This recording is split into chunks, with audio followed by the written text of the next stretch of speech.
Maganda at maluwalhating araw po sa inyong lahat. Ngayong Huwebes, ika-22 ng buwan ng Abril taong 2021. At palagi po ang inyong lingkod at ang programang ito, si Presidente Rodrigo Roa Duterte, ay nagpapaalala na palagi po tayong magsuot ng ating mga face mask and face shield. At pag tayo po ay lumabas na sa ating mga bahay, kayo po ay mag-observe ng 2 metrong distansya o kaya 6 na pie. At huwag nyo kalilimutan na palagi ang maghuhugas ng inyong mga kamay for 20 seconds with soap and water. And syempre, yung pong ating immune system, palakasin po natin. Make it very strong. And we can do that first. Pagising natin sa umaga, kailangan patapos ng ating ritual sa banyo, takbo na tayo sa labas, tayo magpainit. 15 to 30 minutes, okay yan. And then, exercise. Ano pa? Kumain tayo ng masustansyang pagkain, gulay at mga prutas, minom ng maraming tubig, uminom tayo ng mga supplements, mga vitamina. Talagang kailangan palakasin. Tulog tayo ng 8 hours a day, okay na okay. Para hindi tayo pinagbuburulan pag tayo magkasakit. Hindi ba sabi nila kahit daw merong bakuna, hindi ito nangangahulugan, libre ka na. Hindi ito sa virus. Pero kung malakas ang katawan nyo, wala, mahihirapan. Marami na ako nakita dyan. Tingnan nyo yung lingkod, may 1 taon na palagi naman tayo nasa labas araw-araw. Maingat tayo, plus, yung ating katawan ay siniguro natin maging malakas ang immune system. Tayo po ay nakikiramay sa ating kasama sa kabinete, si Secretary Martin Andanar, ang head ng PCOO, sa pagpanaw po ng kanyang mahal at butihing ama na si Kumpanyero Wencelito Wency Andanar. Kikiramay din po tayo sa kanyang mga kapatid, kanyang pamilya, sa lahat ng kamag-anakan ni Attorney Wency at ang kanyang mga kaibigan. Alam nyo, kaibigan ko rin po itong si Attorney Wency. Ilang beses na po kami nito nagkasama sa mga gatherings. Katunayan kung hindi tayo nagkakamali, nakalimutan ko na yung event. Kaming dalawa ay nag-duet pa. Kumanta kami pareho. At maganda ho ang boses nito. Alam nyo si Attorney Wency, malaking tao. Kung iyan pong si Secretary Martin ay malaki, tangkad, ganun din yung ama. Baka mas matangkad pa yata yung ama. Mas malaki. Talagang matipuno. Pero nagkaroon ho ito ng sakit. Kaya tayo'y iniwan na. Nauna na ho siya sa kanyang mga kontemporaryo at mga kaibigan. Ano naalala ko po sa kanya, maliban pa sa maganda ang boses niya. Talagang maganda ang boses, hindi yung hindi sabi niyo pwede na. Talagang maganda ang boses niya, mataas at malakas. Ang natatandaan ko po sa kanya, palagi siyang may dalang ngiti sa kanyang muka pag siya'y nakikisalamuha sa lahat ng uri ng tao. Ganun ho siya. Always smiling. And ang demeanor niya talaga, very friendly. Yun ang unang nakita ko sa kanya. At saka isa ho siyang humble na tao. Mababa ang kalooban. At ang kanyang pong anak na si Secretary Martin, obviously, ito isang tagahangang anak ng Attorney Wency. At nagbigay po siya ng tribute at isang pahayag para sa kanyang ama. Gusto ko pong ibahagi sa inyo para makita natin kung gaano ang pagtingin at pagmamahal ni Secretary Martin sa kanyang ama at kung paano nagsilbi sa ating pamalaan at sa sambayanang Pilipino ang pumanaw na Secretary o rather ni Attorney Wencelito Wency Andanar. Ito po ang kanyang pahayag. It is with deep sorrow that we bid farewell to my father, Attorney Wencelito Andanar, who succumbed to liver cancer this morning, 7:50 a.m. at the Veterans Memorial Medical Center. Isang malaking kalungkutan daw para sa anak na si Secretary Martin na siya'y nagpapaalam sa kanyang ama na namatay sa sakit ng liver cancer ngayong umaga alas 7:50 ng umaga dyan po sa Veterans Memorial Medical Center. My father was the greatest man and mentor I have ever known. Ang aking ama ang pinakadakila na tao at guro na nakilala ko. He was my idol and I look up to him so much that he inspired me to join public service. Siya ay aking idolo at ako'y talagang tumitingala sa kanya. At siya ay nagbigay sa akin ng inspirasyon upang ako ay pumasok sa serbisyo publiko. Papa was a man of service, having dedicated his professional years as a public servant within different agencies. Si Papa o si Papa ay isang taong maserbisyo sapagkat yung kanyang buong taong pagkaprofesyonal talagang binigay niya bilang isang manggagawa sa gobyerno o isang public servant sa iba't ibang ahensya ng gobyerno. Over the course of his career, he was also si Attorney Wency ay ito po ang kanyang mga naging katungkulan sa pamahalaan sa ngayon kay Secretary Martin Andanar. OIC Governor of Surigao del Norte mula 1986 to 1988. And then siya po ay nagsilbi bilang chairman ng Philippine Coconut Authority mula 1982 to 1992. At sa panahon ng administrasyon ni Presidente Corazon Aquino, siya ay nanombrahan bilang Presidential Assistant from 1989 to 92. Siya rin ay naging Undersecretary ng DILG from 2001 to 2007. At sabi po ni Secretary Martin Andanar, my father's excellence in public service spanned many presidents. Ang kagalingan ng aking ama sa serbisyo publiko ito'y dumaan sa maraming presidente. Noong 2018, siya ay nanombrahan na Special Envoy ni Presidente Rodrigo Roa Duterte sa Malaysia. At sa kanyang liderato, gumawa siya ng mga inisyatibo para magkaroon ng tulay ng ugnayan ng Bangsamoro Autonomous Region ng Muslim Mindanao sa global market. And despite the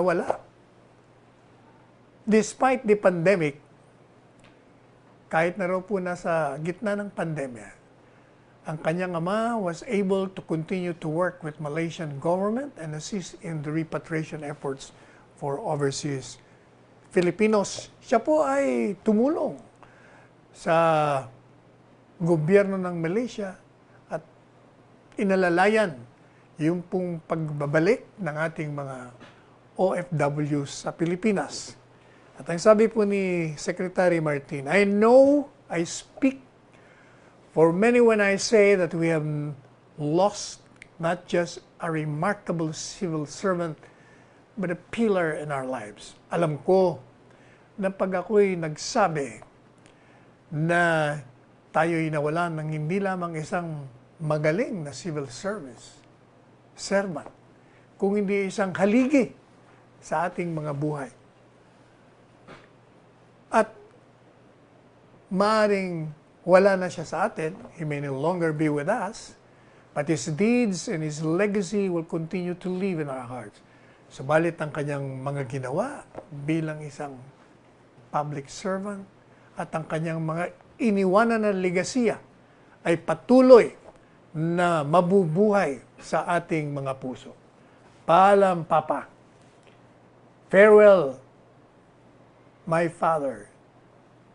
Thank you for being a brother. Salamat sa pagiging isang kapatid, a father, isang ama, a confidant, isang mabibigyan mo ng mga lihim, makakashare mo, kung baga isang confessor, confidant, and a friend at isang kaibigan. You had a life well lived. Maganda ang buhay na iyong tinahak at punong-puno ng maraming karanasan na yumabong at ako'y natutuhan sa lahat ng mga ibinigay mo sa aking aral. You are a lifelong example of leadership and selflessness. Ikaw ay buhay na lumakad sa panahon mo at nagbigay ka ng isang uri ng liderato at ng pagmamahal sa kapwa at hindi sa sarili. Kaya, when I meet you in the sun, pag tayo'y nagkitang muli sa dako paroon, I shall tell you much. Marami pa akong sasabihin sa iyo.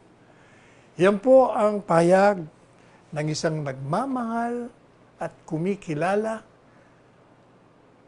na isang anak sa kanyang amang tinuri niyang hindi lamang isang ama, kundi isang kapatid, isang kumpidante, isang kaibigan, isang idolo. Kung sino siya ngayon, si Secretary Martin Andanar, utang niya po sa kanyang minamahal lamang. Paalam, Kumpanyero Wency. Puntahan naman po natin yung kaugnay naman dito sa virus reproduction. Ito po, galing ito sa Okta Research. Kasi ito po ay kaugnay dun sa mga yung mga kritiko natin as usual, yung mga detractors, sabi nila, nag-lockdown na naman tayo, nag-ECQ na naman tayo, nag-MECQ na naman tayo, sira na naman ang ekonomiya natin, hindi naman yan ang dapat na sagot sa pandemya. O, ito naman ang sagot ng Okta Research. Mga scientists po ito. Yung reproduction rate of the virus that caused the COVID-19, bumagsak sa kalahati. At ito ay kasunod ng 2 linggong lockdown na ipinatupad dito sa NCR plus bubble. Ibig sabihin yung NCR plus yung Rizal, Batangas, Laguna at Cavite. Kasi yung Metro Manila daw po, mula sa 1.9 reproduction, naging 1.01. O, biro nyo nga, madalit sabi, bumababa naman. Ang sabi po ng Okta Research na research fellow si Dr. Guido David, the reproduction number as of April 20 is 1.01. So it is now essentially at 1. We had a 2-week negative growth rate in NCR based on our weekly tracking. 2 weeks ago, it was 5,000 plus cases. Now, we are averaging 4,300. Sa madalit sabi, at sinasabi po ni doktor ng Okta Research, dati, ang average natin 5,000 sa isang araw na kaso. Ngayon, bumaba na sa 4,300. O madalit sabi, nawala ng 700. Hindi po ba? So ito'y maganda na sinyales na tama ang naging tugon salungat doon sa mga sinasabing mali na naman ang ginawa ng gobyerno. Kaya itong pagbagsak daw po ng momentum, yung momentum ng pagtaas, ito'y sa panahon ng pagpapatawad ng ECQ. Kung yun daw pong momentum na yan, yung dahan-dahan ng pagbaba, hindi mababago, pwede nating sabihin na talagang meron tayong ganansya. We have achieved and sustained our gains. Pero itong DOH naman, very cautious naman. Sabi niya, teka muna, huwag tayong baka akala natin dire-diretso na tayo nagpapapatag ng kurbada o flattening the curve. Ito na hindi naman kagad pa makikita natin. Siguro bigyan pa ng mga 2 weeks. Although yung mga nakaraan, nakita naman natin may decline. Pero kailangan maging maingat tayo sa pag-interpreta nitong data sapagkat baka artificial lang yung decline. Baka sa reporting lang ito. Kaya nga, tingnan muna natin ang sabi ng DOH. Tama naman ho siya. Sa akin naman ang tingin ko, kasi may mga nakausap po tayo mga doktor. Ang sabi sa atin, medyo nabago yung kondisyon, kalakaran sa mga ospital nila sapagkat hindi kagaya nung nakaraang 2 linggo na talagang nakapila nandun na sa emergency, ang iba nasa labas pa nga. Ngayon daw medyo okay na, maluwag. So, meron na namang silang pwedeng paglalagyan ng mga pasyente. Anyway, babalikan po natin kayo makalipas lamang ang ilang sandali ng mga patalastas sa ating studio.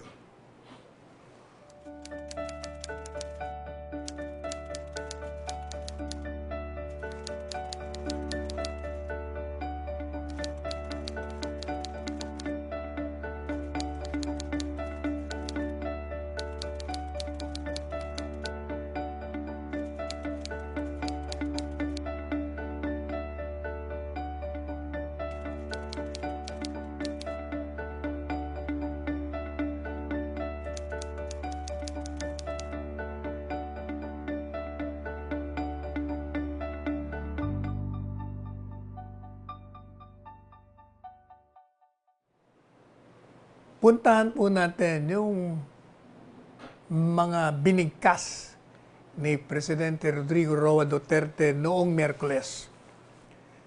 Sapagkat meron nung apila itong si Secretary Bebot Silvestre Bello III ng Labor. Kasi sabi yun ni Secretary Bello, 2.7% sa mga bumabalik na OFWs, nagkasakit ng coronavirus nung nakaraang taon.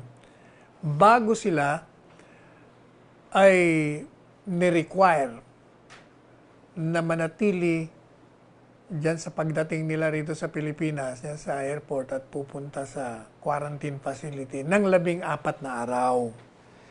Sabi ho ni Secretary Bello, mga 1.5% yung mga repatriated OFWs ang nag-test positive for this year.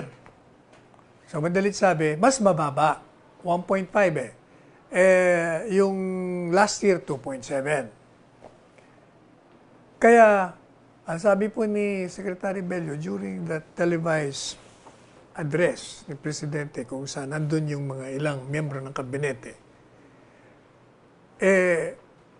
ako po ay nakikiusap sana, Mr. President, na kung maaari naman, bumalik tayo sa original na protocol na pagdating ng ating OFWs, swab agad sila. Pagkatapos, quarantine sila ng 5 araw habang inihintay nila resulta ng PCR test. Maliban pa dun sa economic consideration, itong mga OFWs, talagang gustong-gusto na nilang umuwi. Ngayong naiuwi na natin sila, papa-standbyin pa natin, papanatilihin pa natin 14 na araw sa quarantine. Pero, siyempre pinakinggan ni Presidente Duterte yung kung anong opinion ng mga health experts. Kasi hindi ba palagi natin sinasabi sa inyo na si Presidente, dahil sabi niya nga, hindi naman tayo hindi naman tayo abogado. Or rather, hindi naman tayo doktor. Ako'y abogado eh. So since itong problema rito ay tungkol sa kalusugan, health, makikinig tayo sa sasabihin ng mga doktor at mga scientists. So pinakinggan niya, itong si Dr. Edsel Salvania, isang infectious disease expert, nagbigay ng kanyang opinion. Sabi niya, may problema rin tayo doon kung papanatilihin lang ng 10 araw yan. Kasi, hindi mo rin alam na baka sa pag-uwi niya, doon siya nakakuha ng sakit. At pag yan sinab test mo, magkakaroon ng false negative yan. Kasi, yung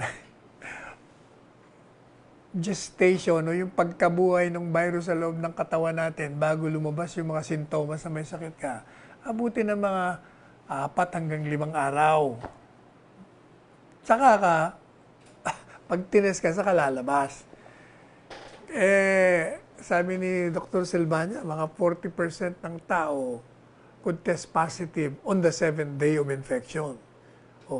Lalabas pa yun on the 7th day. Kaya, sabi ni Presidente,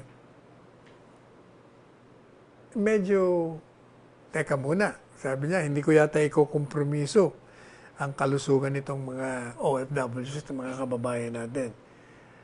Habang hindi pa ito pinal, pero sabi niya, ako'y makikinig muna sa mga sinasabi nitong mga espesyalista. Kasi ang proposal nga po, shorten na lang. Instead of 14 days, 10 araw na lang. Ang iba naman, merong panukala, gawin na lang natin 7 araw. Pero alam nyo, tama si Presidente. Kasi nga, marami nga ganyan ang nangyayari. Pagpa-swab test mo, pagdating mo dito sa Pilipinas, negative. Yung pala, after 5 days, 6 days, meron kang sakit. Kung papauwiin ka dahil because of your swab test negative, di nagdala ka na ng carrier kung saan ka pupunta, sa bahay mo. Yung pandaraanan mo, sa aeroplano, sa bus, sa boat, pag-uwi mo. Kaya delikado, mas mabuti na, alam nyo, mas mabuti na there is an abandon, there is, anong tawag doon? Mas marami na prevention na tinatawag. Kesa, nagsisisi tayo sa bandang huli. Okay na yung 14 na araw. Anyway, nakapagantay na naman tayo ng 10 araw. Ano ba yung 4 na araw? Ang mahalaga dyan, maliligtas natin ang sarili natin, maliligtas pa natin ang mga mahal natin sa buhay. Hindi po ba? Kaya, ang mungkahi natin sa mga OFWs, konting tiis. Hayaan nyo. Hari bang hindi mawala yan? Hindi kayo makauwi. Anyway, ito naman pong si Secretary Charlie Galvez. Nireport niya yung takbo ng rollout natin. Sabi niya, alam niyo, pwede tayong magbakuna ng mga 120,000 sa isang araw kung sufficient ang supply natin ng bakuna. Kasi, pinag-aralan namin, sabi niya, kayang-kaya natin. Lalong-lalo na, hindi po ba, sinabi niya na sigurado by June, marami ang dagsa. Ang dami niyang sinabi. Mayo, in fact, this month may mga darating. Abril, meron din. Mayo. Pagdating ng June, ako, talagang marami na tayong bakuna at kayang-kaya na natin yung 120,000 a day. Sa ngayon, alam niyo ba kung ilan? Ilan na po? As of the other day, 1.3 million ang nabakunahan na natin. Ang kailangan sa NCR, dapat meron tayong supply ng 3.3 million doses monthly. Okay, wala tayo pa ngayon nun eh. Pero kung dumating po itong mga inaantay natin, mabilis po yan. Mabilis. Kita nyo, number 3 nga tayo sa rollout eh. Sa Asian region. Tinalo lang tayo ng, talo sa atin, India, saka Singapore. Pero number 3 tayo. Hopefully siguro by this time, baka hindi lang 1.3 million kasi yung 1.3 million na bakunahan. Noong isang araw pa yan must be 3 days ago ko pa naririnig yan Kaya, tuloy-tuloy naman ang ating pagbabakuna dahil meron pa tayong mga natira So, tingnan natin yung latest. Babalitaan natin ngayon. Samantala, ito naman pong DICT, itong Department of Information and Communications Technology, DICT, na ang head naman po rito ay si Secretary Boy de la Peña. Binabalita po ng DICT na meron silang tinatawag na Vaccine Information Management System. Ito raw, ang layunin nito para mapabilis yung vaccine rollout sa ating bansa. Kasi, siyempre sila mangungulekta ng mga data. Kakaroon ngayon ng comparative report. Yung ginagawa nating rollout.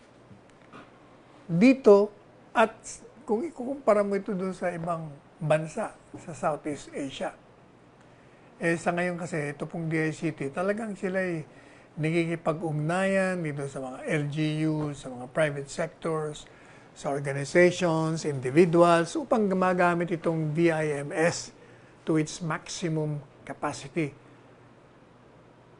Sabi ng DICT, kung wala tayong information system, abutin tayo ng 20 to 25 minutes, 30 to 45 minutes ang waiting time mula pagdating mo sa bakuna hanggang maturukan ka.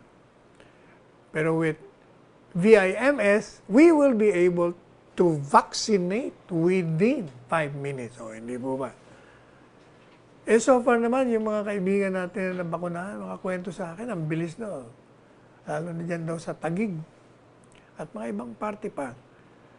Siyempre, sa simula medyo may konting disorganized pa. Ganyan talaga yan. Pero nape-perfect naman yan habang tumatagal. By the way, hindi po ba, nabalitaan nyo ba yung kasi tayo na araw-araw nanonood dyan ng CNN, Bloomberg, kung ano-ano pa, BBC. We keep ourselves updated sa nangyayari din sa ibang bansa. At di po ba nabalitaan natin na ang problema ngayon sa Amerika, sunod-sunod ang pagkapatay ng mga blacks. Sino pumapatay? Ang mga pulis. At ito po ay in the course of either arrest o kaya accosting. At isa sa pinaka matinding insidente na lumikha ito ng talagang, kung baga, nagkaroon ng lindol sa Amerika. Nabuhay na muli yung issue na merong mga whites na talagang mga racist na ang tingin nila sa mga black, hindi tao. Talagang parang kung barilin nila, ganun-ganun na lang. At isa po rito ay yung nangyari kay George Floyd. Kung matatandaan nyo, sa panahon pa ito ni Presidente Trump, nagkaroon ng maraming rally, talagang as in rally. Ubod ng dami. Nakarating pa sila dun sa Washington.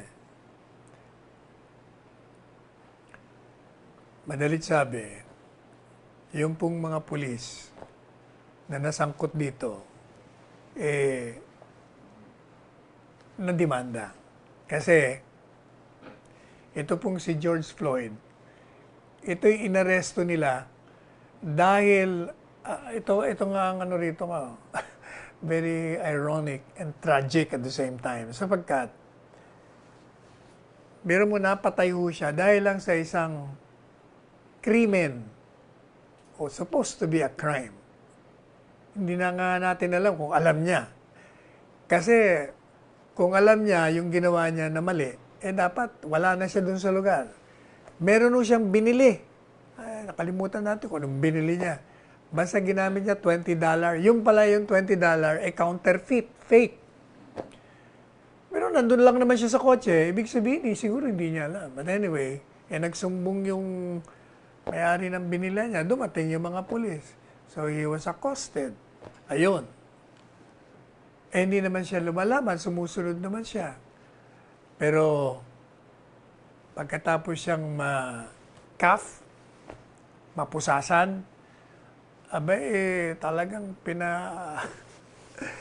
pinadapa pa siya sa sahig, malapit dun sa kotse. Pagkatapos itong isang pulis na nagngangalan Derek Chauvin, tinapakan po yung kanyang leg. At sabi doon po sa lumalabas during the trial, sangayon sa mga eksperto, ilang bang minutes yun? 9 minutes and 29 seconds na yung tuhod nung pulis na si Derek Chauvin nasa lieg ni George Floyd. Biro mo 9 minutes and 29 seconds. During the trial, pinanood natin yung trial, pati yung mga argumento nila, pati yung mga depensa. Biro mo nga naman, dati nang malaking mama yung si Chauvin. Tapos meron pa siya mga gamit. May baril pa doon, mabibigat. Madalit sabi, pagkatapos, pinapaliwanag pa doon the way nakaluhod yung pulis, talagang yung buong puwersa, buong bigat ng katawan niya napunta doon sa leeg. Madalit sabi, nawala ng oxygen, namatay. Okay, so dinimanda. 3. Ano bang unintentional? One is second-degree unintentional murder. Yung pangalawang kaso niya is third-degree murder. Pangatlo is second-degree murder. Ang sabi ko ng pinaka-eksperto ron, magaling yung eksperto ron. Talagang scientific yung kanyang analysis. Kasi ang depensa ho ng mga abogado ni Chauvin, sabi niya, alam mo yan, nag-drugs yan Kaya yan namatay because of the drugs na kinukuha niyang regular. Sabi nung doktor na magaling, sabi niya, yung ginawa ng pulis doon kay George Floyd, kahit na normal na tao na hindi nagda-drugs, talagang mamamatay. Dahil nga 6 na minuto at 29 segundo ang hindi makahinga. Yung si George Floyd, talagang mamamatay nga ito. Yun, ang naging testimonya ng doktor. Sabi naman ng mga abogado during the closing arguments, sabi niya, alam mo yung reasonabling police na akusado rito, ginawa niya lang yung talagang kung ano yung training niya plus yung totality, sabi niya, may mga tao doon. na nagre-react. Kumbaga, merong threat. Kaya hindi niya inaalis yung kanyang tuhod doon. Mariosep. Anyway, ang komentaryo ko nga nung, kasi paulit-ulit na, a reasonable officer. Ako naman nagko-komentaryo, sabi ko, unreasonable officer nga yung kliyente mo kaya nga nakademanda Hindi nga siya reasonable sa ginawa niya. O kaya alam nyo, 10 oras po nag-deliberate yung jury. Kasi alam nyo dun sa Amerika, bago ka nagdidesisyon dun kung guilty ka o inosente ka. Hindi yung judge. Yung judge parang ano lang siya doon. Siya ang tumitingin kung tama yung prosedimento ng mga ginagawa ng mga abogado. Hayaan yung jury. Ilan ba jury? 12 ba? Yun ang pinipili. Pagkatapos, nang matapos na yung trial, 10 oras sila nag-deliberate. Hindi pa sila makakauwi. Alam niyo yung mga jury doon, members.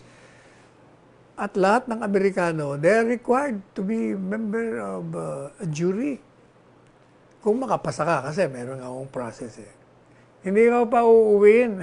Nandun ka lang sa isang lugar hanggang hindi kayo natatapos para walang impluensya. Doon lang, kayo-kayo lang nag-uusap. So it took them 10 hours to deliberate. Ako, ever since sabi ko, ano pa bang ebidensyang gusto mo? Kitang-kita naman yung video, talagang, sabi niya, hindi ako makahinga. Talagang hindi na nakakahinga, hindi pa rin inaalis yung tuhod niya. Talagang mamamatay nga siya doon. Ako I never doubted na yung jury talagang i-convict siya. Talagang guilty verdict siya. Yun ang ako nangyari. Alam niyo ba, na ano ang kanyang pwedeng parusa. Kasi magkakaroon ako ng reading ng kanyang kung yung kanyang sentensya, kung ilang bang taon siya makukulong. Maaari daw umabot ng 40 years in prison. Kasi daw yung second-degree murder, kung saan siya nasabihan na guilty siya, mga 25 taon yun. Kasi yung sa third degree yun yung second degree, 40 years. Doon naman sa manslaughter, 10 years. Tatlong demanda sa kanya Pero sangayon naman po sa isang analyst, dyan daw sa Minnesota, kung saan siya kukulong. Ang rekomendado naman daw, 12.5 years lang na makukulong sa bawat murder charge. At 4 years lamang sa manslaughter charge. So since dalawa ang murder charge, 12.5, o di 25 years lamang. Yung manslaughter charge, kung 4 years ang pinaka-maximum, madalit sabi, hindi 29 years siya sa halip na yung 40 plus 10 plus plus 25.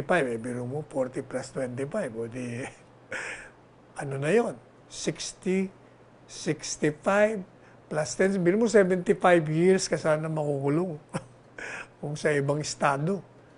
At least 29 years. Pero yan ang lesson. Yan ang problema. Alam nyo sa Amerika ngayon, habang nagtatrial, maniniwala kayo, meron na naman na 13 taong gulang na hinabol ng mga pulis. 13 years old ito Ang sabi ng mga pulis, merong baril So hinabol. Sabi ng pulis, drop your gun. Yung bata, kasi pinakita sa video, tingin ko hindi naman kitang-kita yung baril. Parang may hawak. Ang problema, nung siya'y humarap sa pulis, wala na siyang hawak, surrender, nakaganyan Binaril pa. Kaya mahirap yung depensa na, meron ngang baril. Pero nung humarap sa'yo, wala nang baril, ba't mo pa binaril? Pagkatapos, meron na namang isa. Batang-bata rin to. Alang taon ba yun? 12 years old ba yun? Binaril naman sa loob ng kotse. Traffic violation lang yata. Meron mo, traffic violation lang. Samantalang yung pulis naman na nakademanda po ngayon, na nag-resign na, 29 years sa force, sa police force. Traffic violation lang eh. And sabi, ang depensa niya, hindi, akala ko hindi baril yung hawak ko eh. Anong tawag doon? Taser ba yun? Taser? What you call that instrument? Pang ano lang yung pangyanig. Pero sabi naman ng mga analyst, taser gun, oh. Kasi yung taser gun, pag binaril ka, para ka lang masyasyak. Ang problema, sabi ng mga eksperto, sabi niya, yung baril nasa kanan eh. Holster. Kanan, yung taser nasa kaliwa. At saka iba naman ang bigat ng baril no, sa taser, magaan. Okay, malabo rin yung depensa. Pagkatapos, meron na naman, binaril. At saka, puro blackso ah. Alam niyo yung latest na nakita ko kanina umaga? 2 babae, pareho blacks. Parang nag-aaway. Yung isa, merong hawak na punyal. Sinasaksak niya yung naka-pink na black woman. Dumating yung mga pulis. Wala. Pinagbabaril. Sabi ko, pero sa video, nakita ko, tumba na yung babae eh. Kasi nag-struggle sila, tumba na yung babae na may hawak na punyal. Pinagbabaril pa eh. Talagang, alam niyo doon sa Amerika, ang problema kasi nga, pag black ka, may problema ka talaga doon. Yun ang nirereklamo ng mga black people. Mabuti naman dito sa atin, walang ganun. Ang nirereklamo naman dito sa atin, yung may mga pulis naman sa atin, mga abusado. Dahil meron silang baril, akala nila sila na mga naghaharing uri. Di ba? Kaya, alam nyo, sa Amerika, matatakot ka. Pati yung mga Pilipino, takot na takot eh. Hindi po ba? Yung mga, meron tayong kababayan na bigla na lang pinagsisisi pa. May edad na. Yung isa naman, Chinese. Kung baga, galit sila sa hindi puti. Kung basta galit sila, pag ikaw itim, o Asyano ka, iba kulay mo, wala. Delikado ka sa Amerika. Kaya hindi ko maintindihan bakit ang daming gustong umuwi doon eh. Gustong tumira doon. Kasi nga, marami nga naman pagkakataon. Marami ho tayong mga Pilipino doon. Ano? Siguro, milyon na rin ang mga Pilipino doon. Sa dami. Ako, may mga kamag-anak ko din doon. 30 years na yata sila doon. Pero, mas maganda ho yung pupunta kayo doon na nagbabakasyon lang. Kesa doon kayo nakatira, doon kayo nakikipagbunuan. Anyway, babalikan po natin kayo after a few reminders from our studio.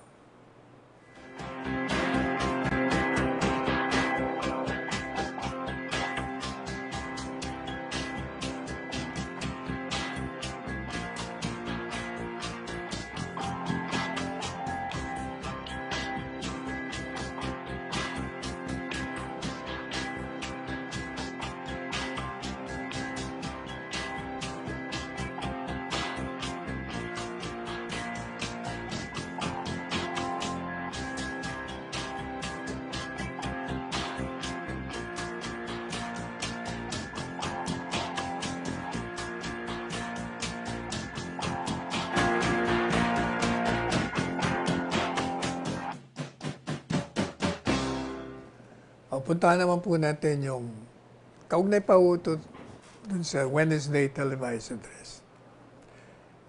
Meron nung binanggit si Presidente ron. Kasi, di ba natatandaan nyo? Merong nagpakalat. Posting sila ron. Pati nga ako nakatanggap eh.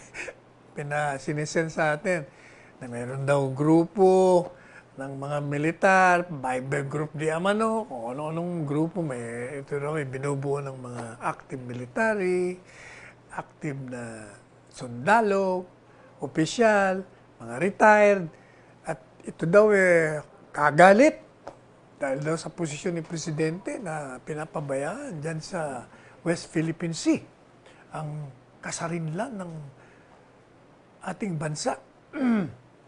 At sila daw magwi-withdraw ng support ng militar. Nung una ko lang mabasa na ako, galing talaga nitong mga nagpupropaganda. Anyway, sabi ni Presidente, nakarating kay Presidente, sabi niya, medyo nalungkot ako, sabi niya. Nung malaman ko na meron mga kwentong ganito, mga salitang ganito. Sabi niya, sa totoo lang,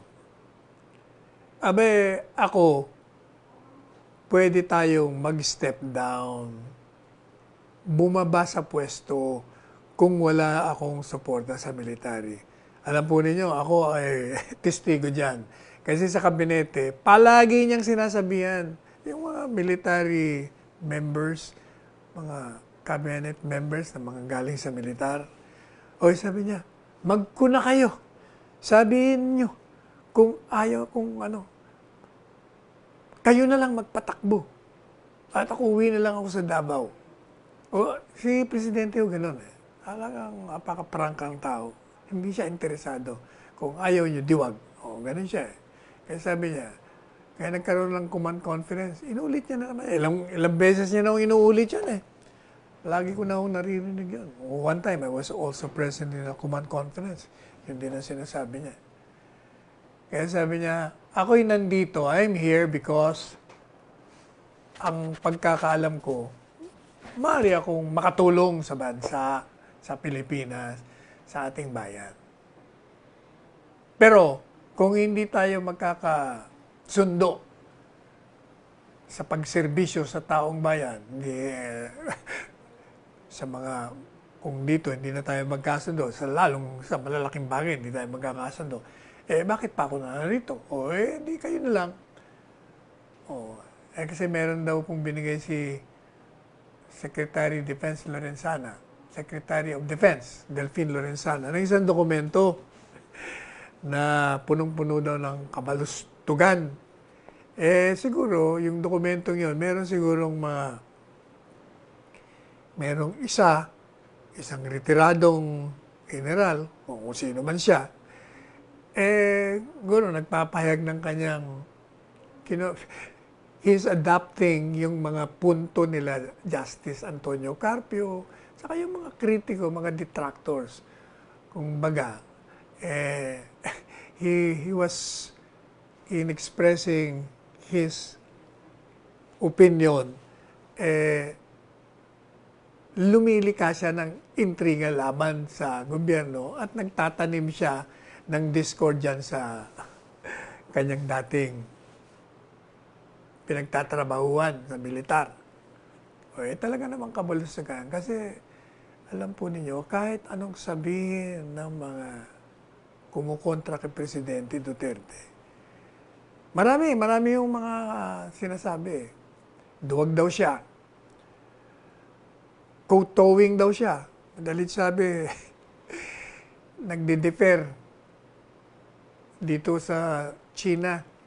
Kasi bakit daw hindi nagsasalita? Sus Mario, ano pa ba ang salita gusto nyo? Gaya nga ng paliwanag natin sa inyo.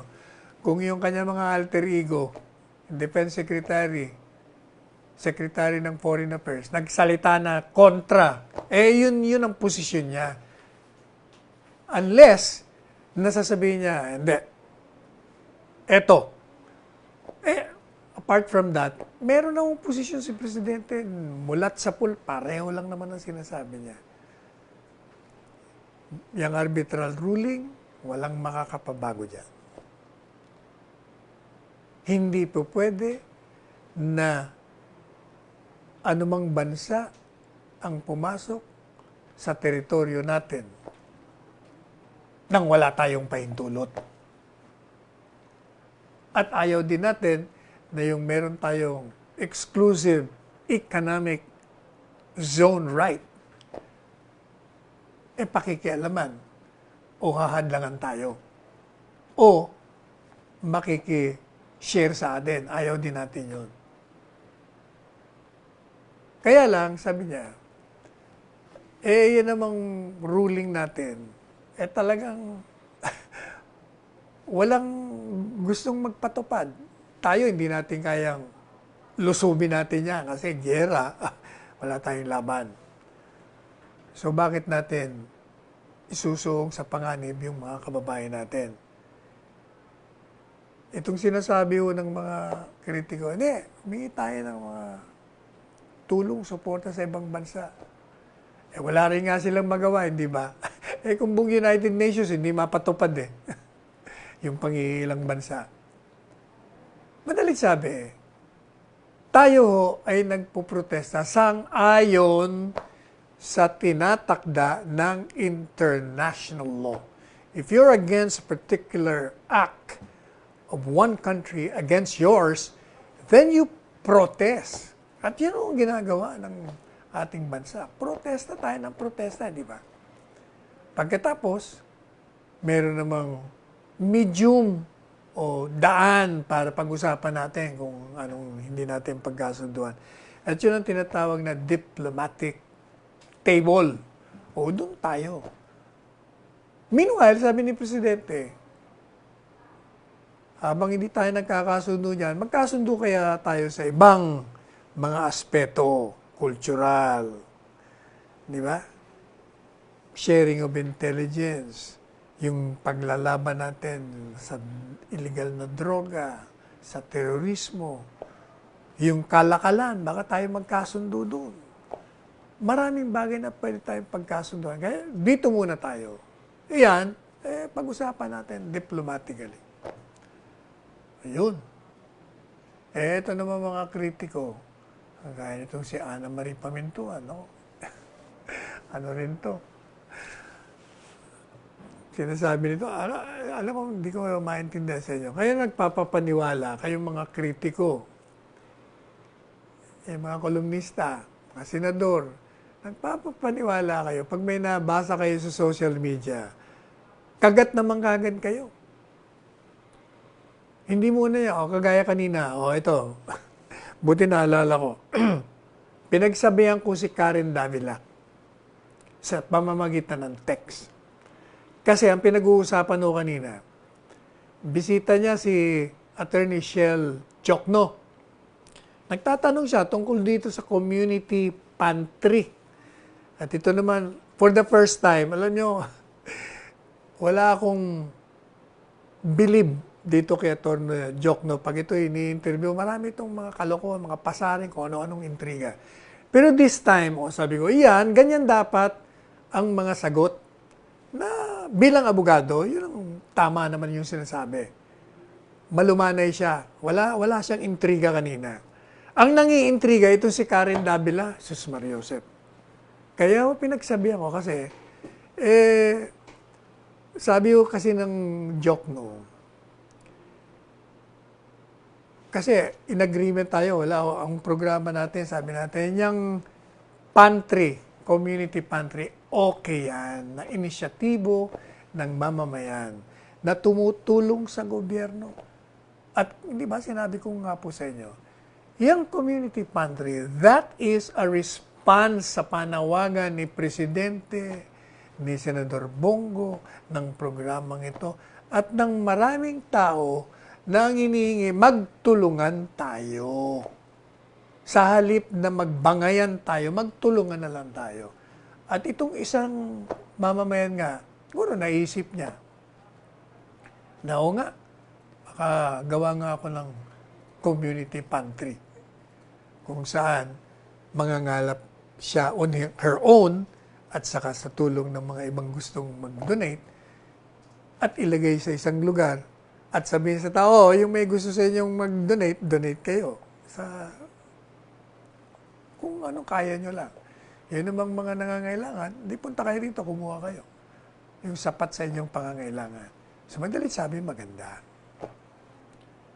Ang naging problema nga lang ho dun, itong mga oposisyon, nilagyan ng politika kasi, nagkaroon ng mali siya di ba, binanggit natin, si Binay, si Lacson, sino pa, Pangilinan, Drilon, si Ontiveros, Kongresista, Sarate, Brosas, sino-sino pa. Aba, sinasabi nila na yung community pantry ay isang kilusan na kaya yan nabuhay, kasi itong gobyernong ito ay bigo. Walang ginawa. Kung may ginawa, mang kulang. Kaya yung taong bayan na lang ang gumagawa. Mali. Hindi ba sinabi na nga natin? Ulitin na naman natin. Magandang initiative kasi ang isang mamamayan nakaisip kung paano siya makakatulong. At isinagawa niya. Marami nakakita na maganda, so ginaya. Dahil sabi ko nga sa inyo po marami sa atin ang gustong tumulong, hindi alam kung sa anong paraan. O ito, magandang paraan ito. Ang naging problema naman, ito namang trigger happy naman. Itong NTF-ELCAC nagposting. Hindi natin alam kung siya nga yung nagposting doon. But anyway, mayroong mga payag na iniimbestigahan yung mga sa pantry, community pantry, mga komunista. Sabi ko nga sa inyo, hayaan nyo na yan. Ayan naman ang trabaho nila, mag-imbestigahan niya. Pero huwag nyong intindihin. Huwag kayong matakot. Kasi, sabi nga ni Presidente, maganda yung initiative because this is a response sa panawagan nating lahat na tayo'y magtulungan sa panahon ng pandemya, panahon ng krisis. Hindi po ba? Now, sabi ng iba, teka muna, baka may mga ano dyan, may mga baka nangiintriga, nangangampanya laban sa gobyerno. Meron pa mga plaka-plaka dyan, kung ano-ano. Unang-una, teka muna. Huwag niyong kakalimutan, nakarapatan ng tao magpahayag ng kanilang damdamin laban sa mga abuso ng gobyerno. Karapatan, that's a constitutional right. Ang mahalaga po dyan sa community pantry, it is a private initiative that has caught the imagination of those who want to help and are replicating such kind of civic action. Ngayon, sabihin ng iba, teka muna, yung ano dyan, si Patricia Gabriela yan komunista, legal front yan, Gabriela. Teka muna, alam nyo, anong gusto nyo? Yung isang sinasabing miyembro ng Gabriela, pumunta sa bundok, sumama sa komunista, may pagbarilan, o gumawa ng isang ganyan, civic action na magbigay ng kanyang, yung sobra sa kanya, tapos mangalap siya ng iba. Alin ba ang gusto niyo sa dalawa? Maganda nga yung ginawa niya Ang magiging problema lang, ito, pagsasabihan kita, Patricia, kasi narinig kita kahapon Kasi hanga ako sa ginawa mo Kaya lang, ang maging problema, meron kang mga katagang binitawan. Yan. Kaya mami-misinterpret ka. You know why? Kasi sabi mo, President Duterte, sana po itong maging wake-up call sa gobyerno. Nakulang ang inyong ginagawa.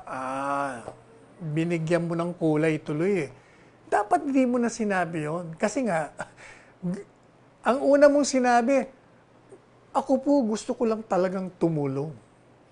Okay na yun. Gusto kong tumulong. Stop ka na doon. Ngayon, by saying that, you adopted yung mga banat ng mga nagbibigay ng mali siya. Yung mga senador na binanggit ko sa'yo, yung mga kolumnista, yung mga kongresista na sinasabing, kaya yan nilika. Dahil may problema ang gobyerno. Bigo. You failed the citizenry. Hence, the citizenry are doing what they can to help one another. bumanat ka na wake-up call. It's not a wake-up call. It is not true that the government is not doing anything. Sabi, meron pa nga isa, may nagpadala sa ating posting. Sabi ba naman kung yan ba si Presidente Duterte, siya nag-initiate itong community pantry at itinulak yung isang kariton, naglagay doon, di sana na-ispa. Yan naman childish. Unang-una, hindi kailangan ni Presidente yan. Ano bang tawag nyo doon nga sa ginagawang pag-ayuda ng gobyerno? Diyos ko naman. Ilang bilyong piso na.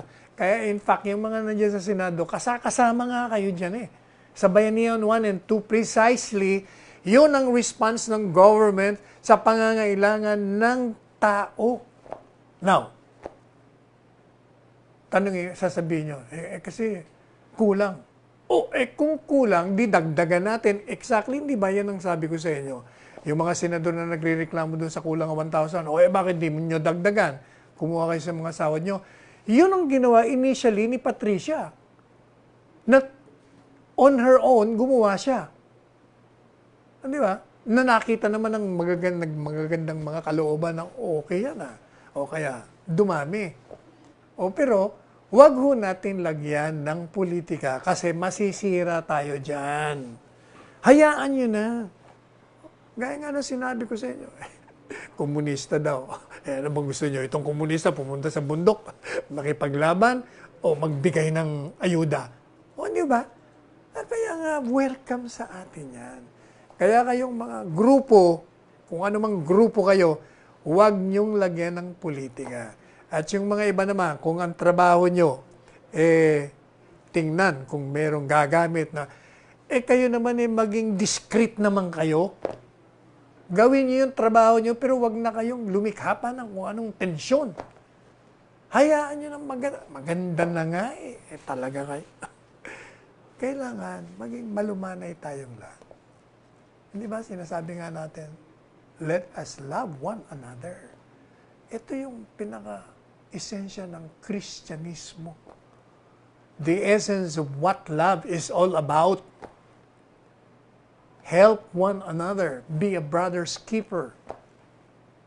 Kakita ka, malasakit. Tulungan mo. Yun ang ginagawa ng mga gumaya dito. Kaya may suggestion to Patricia. Tama, okay na yung sinabi mo, huwag mo nang dagdagan, huwag mo nang i-adapt yung mga, kaya katuloy, ngayon, mapupulaan ka. Anyway, inabot na po tayo ng oras. Gaya po ng ating palaging paalala sa inyong lahat, ang inyo pong lingkod, Salvador Panelo, pansamantala nagpapaalam hanggang bukas na muli. 2:00 hanggang 3:00 ng hapon. At nagsasabing tayo po ay magsuot ng ating mga face mask. At ng ating face shield. And pag kayo'y nakasuot na niyan, huwag niyong tatanggalin. Palagi ho kayong manatiling 2 metrong layo sa inyong mga katabi o kasalubong.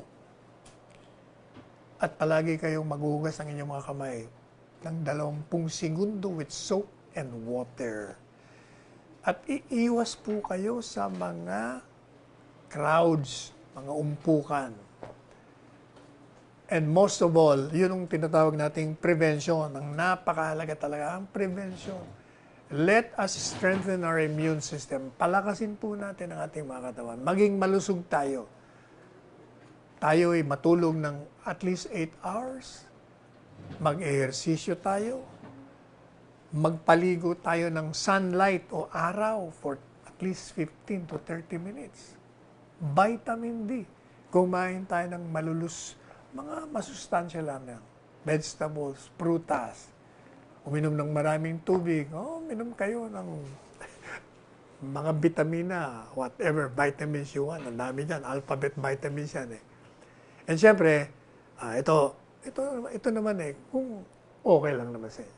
Pag tayo po ay natulog sa gabi, nagising sa umaga, huwag po nating kalimutan. Magpasalamat po tayo sa dakilang lumikha, sino man o ano man ang pagkakilala natin sa Kanya, sa pagbibigay sa atin ng ating buhay, pagdudugtong po nito sa araw-araw, pagbibigay ng biyaya, at paggigiya po sa atin sa tamang daan. At manalangin din po tayo na matapos na sana itong pandemya. Let us tread the path of roses and let us go beyond the path of thorns. Magmahalan tayo. And I love you all.